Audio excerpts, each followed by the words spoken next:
ನಮಸ್ಕಾರ ಗಾಯ್ಸ್, ನೀವು ನೋಡ್ತಾ ಇದ್ದೀರಾ ಗುರು ಟೆಕಿಂಗ್ ಕನ್ನಡ ಯೂಟ್ಯೂಬ್ ಚಾನಲ್. ಗಾಯ್ಸ್, ಇನ್ನೂ ನಮ್ಮ ಚಾನಲ್ನ ಯಾರ್ಯಾರು ಸಬ್ಸ್ಕ್ರೈಬ್ ಆಗಿಲ್ಲ ಪ್ಲೀಸ್ ಸಬ್ಸ್ಕ್ರೈಬ್ ಆಗಿ. ಫ್ರೆಂಡ್ಸ್, ನಾನು ಇವತ್ತೊಂದು ಖತರ್ನಾಕಿರೋ ಅಪ್ಲಿಕೇಶನ್ ಬಗ್ಗೆ ಹೇಳ್ಕೊಡ್ತೀನಿ. ಅದು ಸಖತ್ತಾಗಿದೆ. ಈಗ ಈ ಫೋಟೋ ತೋರಿಸ್ತದಲ್ಲ, RCB ಫೋಟೋ, ಅದು ನೋಡಿ ಇಮೋಜಿ ಯಂತ್ರನೇ ಕ್ರಿಯೇಟ್ ಆಗಿದೆ.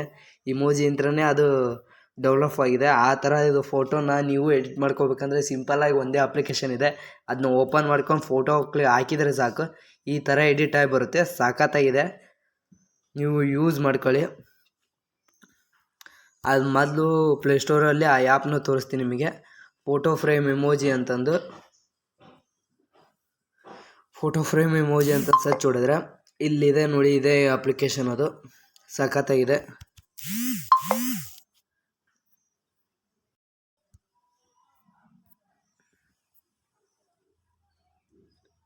ಅಪ್ಲಿಕೇಶನ್ ಓಪನ್ ಮಾಡೋಣ. ಇದೆ ಅಪ್ಲಿಕೇಶನ್ ಓಪನ್ ಮಾಡಿದೆ. ಈಗ ನಾನು ವಿರಾಟ್ ಕೊಹ್ಲಿ ಸರ್ ಅವರ ಒಂದು ಫೋಟೋ ಹಾಕ್ತೀನಿ ನೋಡಿ ಹೆಂಗಿದೆ. ಈಗ ಒಂದೇ ಕ್ಲಿಕ್ನಲ್ಲಿ ಆ ಫೋಟೋ ಎಡಿಟಿಂಗ್ ಮಾಡಿ ಮಸ್ತಾಗಿ ಕಳಿಸುತ್ತೆ. ಅಷ್ಟೇ, ಒಂದು ಸ್ವಲ್ಪ ವೇಟ್ ಮಾಡಬೇಕು. ಇಷ್ಟೇ, ಡೌನ್ಲೋಡ್ ಆಗಿಬಿಡ್ತು ನೋಡಿ. ವಿರಾಟ್ ಕೊಹ್ಲಿ ಸರ್ ಫೋಟೋ ಹೆಂಗಿದ್ದನ್ನ ಹೆಂಗೆ ಮಾಡಿಬಿಡ್ತು. ಸಖತ್ತಾಗಿ ಇಮೋಜಿ ಯಂತ್ರನ ಕ್ರಿಯೇಟ್ ಮಾಡಿದ ಥರನೇ ತೋರಿಸುತ್ತೆ ಅದು.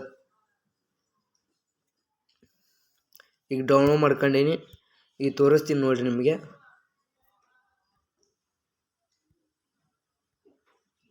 ನೋಡಿ, ಆ ಫೋಟೋ ಪೂರ್ತಿ ಇಮೋಜಿ ಯಂತ್ರನೇ ಕ್ರಿಯೇಟ್ ಆಗಿಬಿಟ್ಟಿದೆ.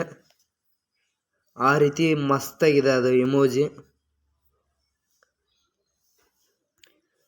ನಿಮ್ಮದು ಫೋಟೋನು DP ಇಕ್ಕೋಕ್ಕಾಗಲಿ ಅಥವಾ ಇನ್ಸ್ಟಾಗ್ರಾಮಲ್ಲಿ ಪೋಸ್ಟ್ ಮಾಡೋಕ್ಕಾಗಿ ಇಂಥ ಫೋಟೋ ಹಾಕಿದರೆ ಮಸ್ತಾಗಿ ಯೂಸ್ ಬರುತ್ತೆ. ಓಕೆ ಗಾಯ್ಸ್, ನೆಕ್ಸ್ಟ್ ವಿಡಿಯೋದಲ್ಲಿ ಸಿಗೋಣ. ಬಾಯ್.